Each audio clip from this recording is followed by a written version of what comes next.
What's up, everybody? Welcome to the video. Chris Pinnell here. We're going over week 10 of the NFL season for DraftKings and FanDuel. We'll be talking cash games and stacks for tournaments, breaking it all down, going position by position. That sounds good to you? Do me a favor, leave a like down below, subscribe to the channel if brand new. Let's dive right into it. And as always, we'll start with the quarterback position, which is not a large group for me this week. I feel like I'm pretty condensed on where I want to go, whether it be cash games or tournaments. Last weekend, very spread out, wasn't really confident in any single quarterback over the other by a large margin. And the one quarterback I liked a lot ends up getting hurt, and we'll probably never see him again for this season. So hopefully that doesn't happen again. But this weekend, quarterback, wide receiver, tight end, which if I have a small quarterback pool, obviously I'm going to have a smaller wide receiver and tight end pool because they'll correlate. That's where I'm at. For running back, I think it's a lot more spread out, which I guess is nice, just so it's not a complete chalk fest, which it is still very chalky slate. Like there's a couple of spots that are going to get steamed to the moon, but we'll try to navigate around it. But if I am playing cash games this weekend, let's just assume we can't afford Jalen Hurts and Josh Allen. I mean, you probably could if you wanted to, but in the builds that I'm looking at, and as far as ownership projections are concerned, not a lot of people are playing the expensive quarterbacks. But if I have the money, Jalen Hurts and Josh Allen would be my favorite this weekend, although I feel like they're better suited for tournaments. But cash games this week, I think a lot of people will go with Brock Purdy. He's my number one quarterback as far as value is concerned. He's also my QB2 on this entire slate. And ownership-wise, he's at the top of the board. And then Sam Darnold, if you want to save a little bit of money, it's only $300 difference, but it's also a very good spot versus Jacksonville. Both these quarterbacks in fantastic spots. They don't really run too much. Although Brock Purdy this year is averaging close to 30 rushing yards per game. So it's not like it's impossible for him to get a couple of points on the ground. He does have a rushing touchdown or two, I believe, on the season, 0.4 per game. Sam Darnold, on the other hand, more of a pocket passer, but you have Justin Jefferson to get the ball to. You have Jordan Addison, TJ Hawkinson, a full complement of options. And these guys have the best two matchups on the board. The Buccaneers are allowing the second most points per game to quarterbacks, and the Jacksonville Jaguars are allowing the most points per game. So I don't really think you can go wrong with either of those. Are my two favorite. I think Justin Herbert might get a little bit of ownership just because of how cheap he is this weekend, but I do prefer the other two. And if we're looking at stacks for tournaments, like I said, not a huge list for me this weekend, but there's a couple of really good spots that I like across the board.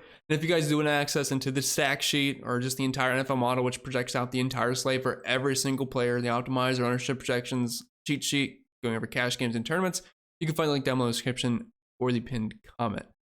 But we'll start top by just DraftKings salary. Philadelphia is always expensive every single week, but that's just because they have fantastic options across the board on their offense.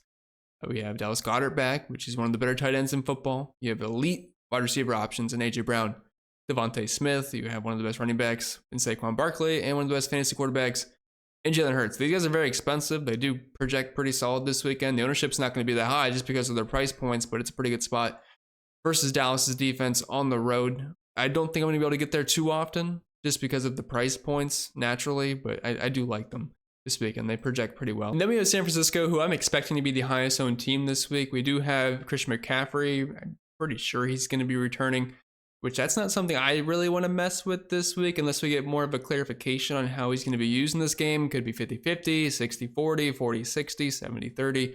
I think that's anyone's best guess as of right now. Obviously, it's a great spot versus Tampa. And what's not to like about San Francisco this week? We already talked about the matchup with Brock Purdy. 29.5 implied team total, which is the highest of any team. Highest over-under game at 50. 6.5 points spread on the road, which could help things stay a little bit close. And we saw Baker Mayfield with grocery baggers as wide receivers, and he almost beat the Chiefs, which was absolutely insane. So he's capable of keeping this game close. And if you look at the projections across the board, yeah, I mean, their team is loaded. CMC is back. That helps everybody. I mean, it takes away some of the targets, obviously, around, or just takes away usage in general, but it helps the offense flow at least. Deebo Samuel, Juwan Jennings, George Kittle, Brock Purdy, serviceable. I like everything about this team. The New York Jets this weekend is a team that I am eyeing. I like Breece Hall, obviously, but if you're not playing Breece Hall, the passing game is not something you should completely ignore. It's only a 2-point spread. They're on the road in Arizona, 46.5 point over-under, so others going to be fine. Projections look solid. Quarterback wide receiver projections look fantastic. You have Garrett Wilson, Devontae Adams, no Allen Lazard. I mean, the targets are basically going to those two players. I traded Mike Williams. I mean, that's where the ball is going. So if you want to do Rodgers, the double stack, I don't think that's bad at all. You don't really have to force a run back from Arizona because targets are kind of everywhere. I don't really love picking on the Jets defense too much. Maybe James Conner, but that's not something you have to do. Buffalo and Indianapolis. kind of a weird game, but it also features a 46.5 point over under with a 4-point spread. So it should be back and forth, and that's a decent total.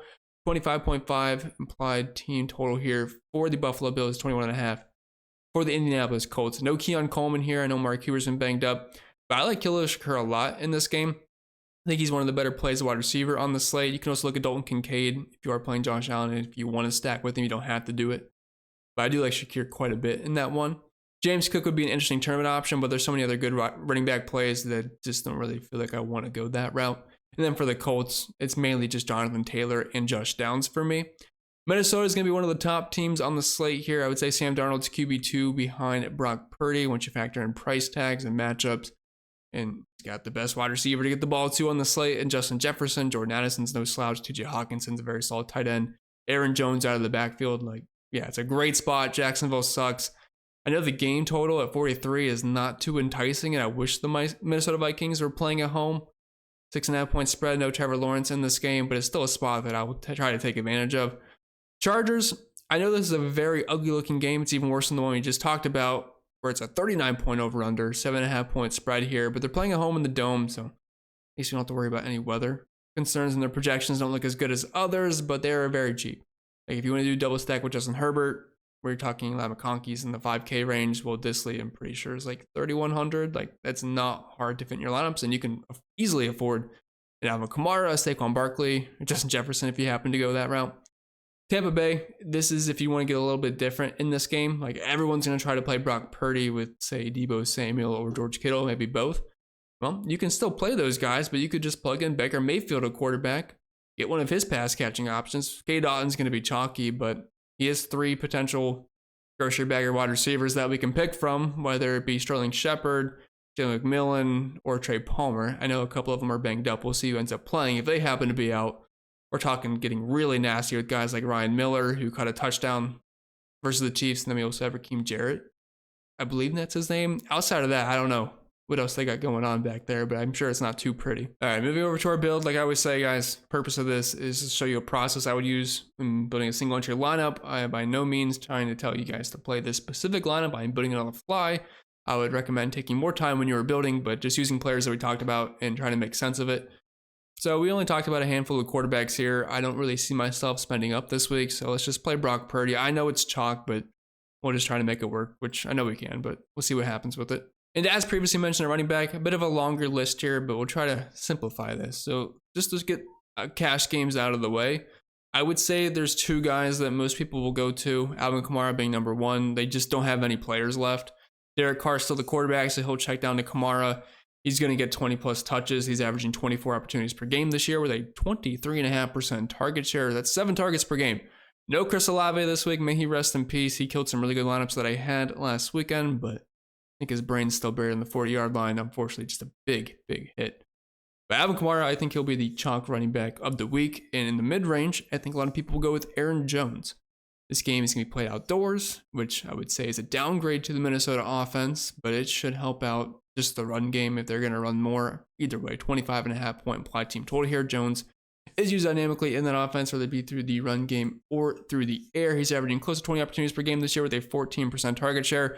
He's kind of like that great value brand version of Alvin Kamara, where the price is off. And while you're still wanting to get the name brand, because it tastes a little bit better, this is still good enough for the value. Aaron Jones would be fine. Outside of that, not really seeing a standout option. So I would say those are the 2 chalky running backs, and everybody else is going to be somewhat close in ownership. Up top, Saquon Barkley is an excellent pivot in tournaments off of Alvin Kamara, kind of like the same thing as last week, where both were fantastic plays, but Barkley came in much lower owned. I believe he was on the winning Millie lineup too. But when it comes to FanDuel, he's $1,100 more than Kamara. It's just so much easier to play Alvin on that site compared to everybody else here. Breece Hall is close in price point, but when Kamara is cheaper than Bijan Robinson, he's cheaper than Christian McCaffrey, cheaper than Saquon Barkley, it makes a lot more sense. Christian McCaffrey, big question mark. Like I said, if we knew he was getting a full roll at $8,000, he'd be the best play on the slate.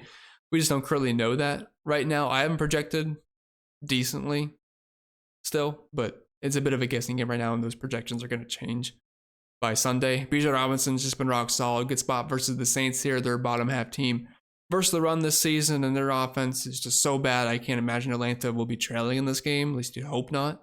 You never know, though. Breece Hall, good spot versus Arizona. Their run defense hasn't been as bad as previous seasons, but still 24.5 applied team total for the Jets. I like their offense this week. He's also using the passing game. Like all of these guys have right around a 15, anywhere from like a 12 to 25% target share. Kamara is being a bit of an outlier there. But like all these guys are just, the floors are so safe and they're using on the goal line. Like there's just nothing not to like. They all project similar. I can't really say too much that's going to differentiate a decision. Maybe it's more of just like who fits my lineup this time. And Jonathan Taylor is kind of right there with him. He's not as used in the passing game as much, but it's a fantastic matchup versus Buffalo. They're on the second most points in the running backs. They're playing at home. They're only a 4-point dog, so I don't think this game is going to get too out of hand. And he's obviously going to be a threat around the goal line. Talked about Aaron Jones. Kareem Hunt has like one checklist, and that is Isaiah Pacheco healthy? If that answer is no, you play Kareem Hunt. If that answer is yes, you don't play Kareem Hunt. Very cheap on DraftKings, but on FanDuel at $83, it's definitely more of a decision. I do like him on DK. He's averaging 24 opportunities per game this year. 1 rushing touchdown per game. Not really using the passing game, but that's perfectly fine. It's not a great matchup versus Denver, but they're playing at home, 7.5-point favorite. So he's checking the boxes this week. James Conner, just the most boring vanilla play in the world, but when you're averaging close to 20 opportunities per game, I mean, yeah, you look good. Same exact thing with DeAndre Swift, a little bit used more in the passing game at the very least. And Rachaad White, just lack of bodies in that offense. He's going to be using the passing game as more of like an extension of the run game. He's averaging 4.5 targets per game this year. Like, yeah, he looks good. And then Austin Eckler. So I played him last week on FanDuel just because of how cheap he was, but I thought he was going to get used a little bit more. He only had a 47% snap share last weekend, which I was expecting it to be a little bit higher. We saw Jerry McNichols get around 40%, and then Chris Rodriguez saw 32%. They were winning the game, so it's not like it was a huge deal. But it's not like Austin Eckler was a workhorse by any means. I think he only had 11 carries and just a handful of targets. Got into the end zone. Like, he'll be the RB1 in this offense, but it's not like it's a great spot versus Pittsburgh. It's not like he's $4,500. Okay, so let's grab a couple of these guys. I am going to plan on playing George Kittle. Maybe George Kittle. Kate Otten or George Kittle and Deebo Samuel in this lineup. So it's not like I'm going to have free range of playing whoever I want at running back. So we might have to save a little bit. So as much as I love Alvin Kamara, and he's very chalky, and I'm playing already a chalky stack, so I guess it would make sense to not play Kamara on this build, but he's clearly my RB1 on the slate for the record. So we'll go down a little bit. I think DeAndre Swift is actually a pretty solid play down low. And we could play Kareem Hunt, but I don't have the passing attack for Minnesota in this one. And I think they're going to score some points. Great spot, so I'll just play Aaron Jones and save some money there. And wide receiver, we always try to keep it simple, stupid. Just, I mean, if you have your quarterback, and as long as they're a pocket passer, you're looking at just a couple of their pass catching options. Now we can include the tight ends as well, but I can't show 2 sheets on the screen at once. So this is what we have to deal with. But if I'm playing Sam Darnold, I am looking at Justin Jefferson. I'm looking at Jordan Addison, TJ Hawkinson, who you'll see in a little bit.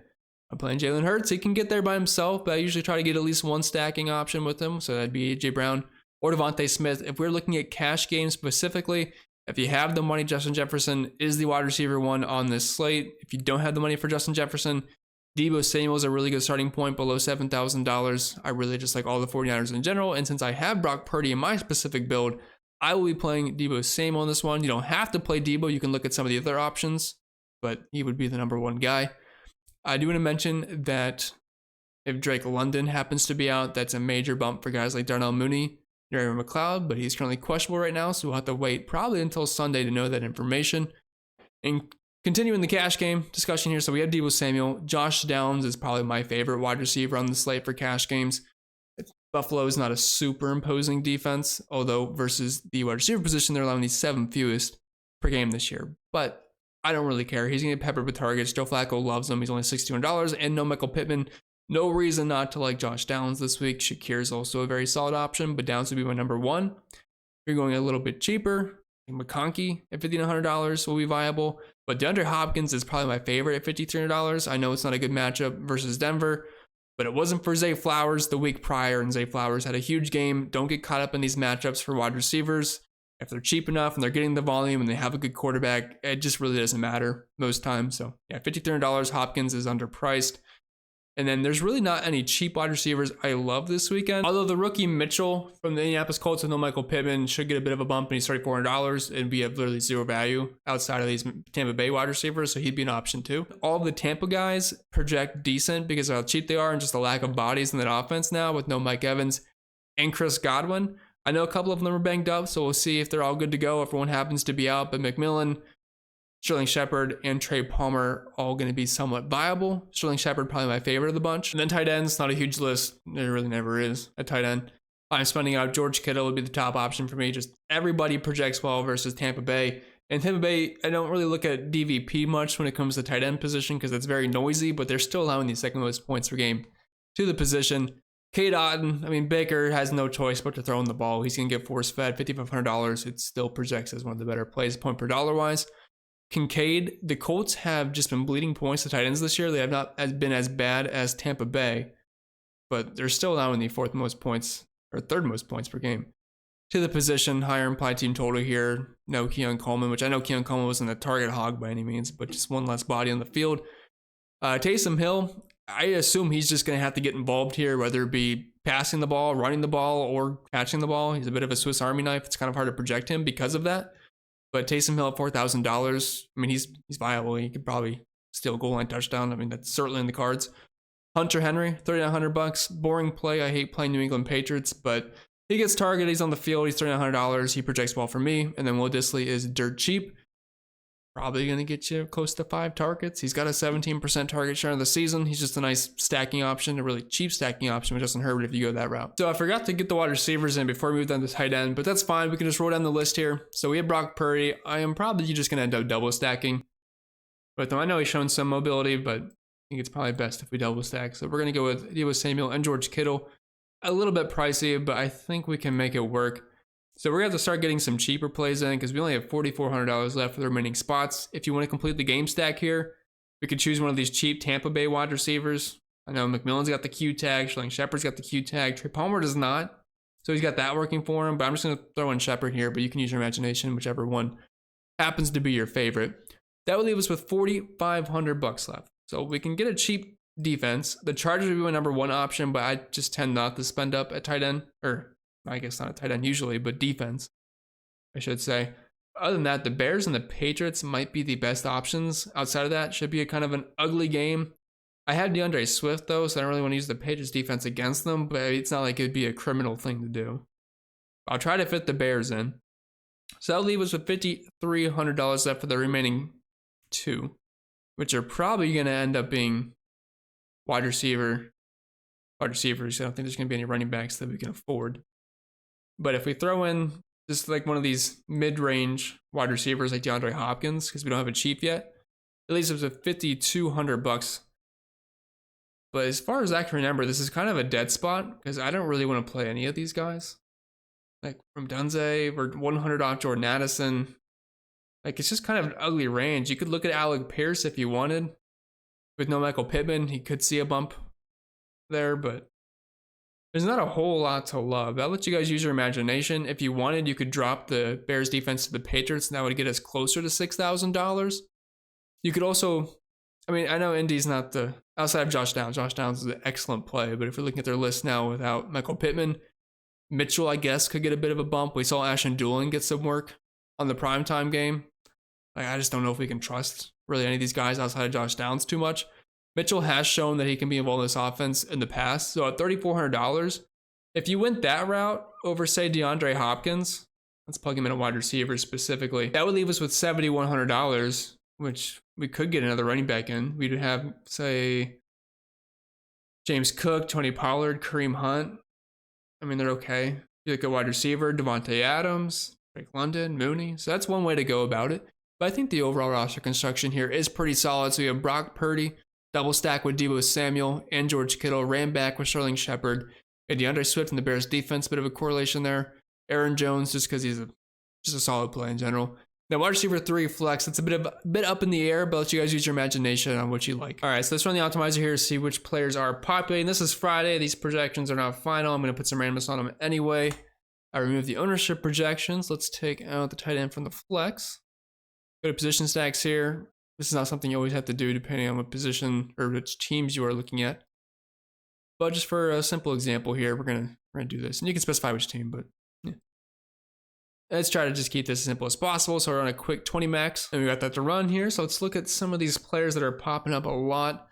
Yeah, that's a lot of Josh Downs, which I don't think we should be surprised about. Brock Purdy, Deebo Samuel, Mitchell getting pumped in a lot, which when there's a lack of options down there, I mean, it makes sense. Kate Otten, Alvin Kamara, Sterling Shepard. Jags defense actually coming in quite a bit. Aaron Jones, Bears defense, which I think makes some more sense. DeAndre Hopkins. So basically all the guys we talked about. And yeah, these are going to be some of the chalkiest plays in the slate. I don't think I've seen Deebo Samuel yet. Got some George Kittle mixed in. I'm trying to find Deebo, but oh, I guess I'm completely blind. Deebo's right there, 65%. So yeah, I mean, those are going to be the chalky plays this week, unless there's some more news that ends up switching it around a little bit. But I would definitely expect these guys to get pumped in a lot of ownership. And just looking at some of these example builds here. So if you want to look at the Brock Purdy builds, should have at least one, maybe two. So we're stacking options with them. So we have Brock Purdy with Deebo Samuel, no George Kittle, but that's perfectly fine. We did not say we wanted a run back option. If we wanted to, we could do that. Purdy with Deebo, not seeing any double stack. This one's a double stack. So we have Purdy with Deebo and Kittle. So that's the build we did for our video. So let's see how much different it is here. So Aaron Jones and Kareem Hunt, which I think looks great. We have Hopkins and Mitchell, which kind of looks like the one build we were doing. It also did double Colts wide receiver with Josh Townsend flex, which I'm not sure I love, but for the price points, I guess I get it. But with that being said, that's all I got for you guys this week. So I hope you enjoyed. If you did, make sure you like down below. Subscribe channel for brand new. I wish you all the best, and I'll see you all next time.